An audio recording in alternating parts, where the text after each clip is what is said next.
सारे भाइयों को जय देव, जय माँ भवानी और जय शतधर्म।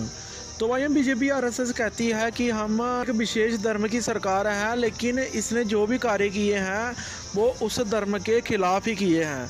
तो भाइयों, हम आज बात कर रहे हैं रणबीर पैनल कोड की।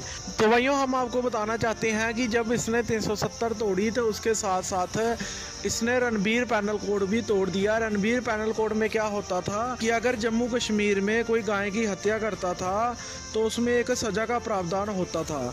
हत्यारे की संपत्ति जब्त कर दी जाती थी और उसको आजीवन कारावास में रहना पड़ता था।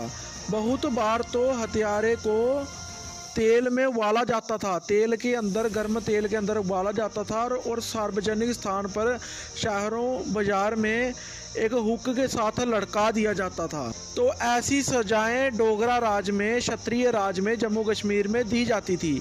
लेकिन जैसे ही बीजेपी आरएसएस की सरकार आई तो उसने सबसे पहले इसी रणबीर पैनल कोड को तोड़ा, जिसको तोड़ने की हिम्मत उससे पहले कांग्रेस तक की नहीं हुई। जो रणबीर पैनल कोड में होता था, जो कानून लिखे गए थे, वो पहले से डोगरा राज से चलते आ रहे थे। जम्मू कश्मीर में वही कानून चलते थे। बाहर से आए हुए खिलाफ कानून हैं जो अंती बहरी सरकार द्वारा चलाए गए हैं, वो कानून जहां पर लागू नहीं होते थे।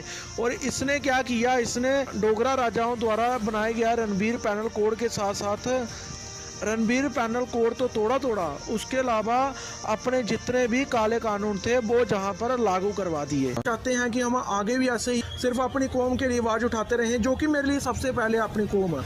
तो आप हमें नीचे दिए हुए जो QR कोड है, आप सभी स्कैन करके आप सभी इसको हमें जितनी सपोर्ट कर सकते हैं, किसी से 20, 50, 100, 500, जितना भी आपसे होता है, और हम ऐसे ही क्षत्रिय इतिहास पर वीडियो बनाते रहें। आप इस QR कोड के स्क्रीनशॉट ले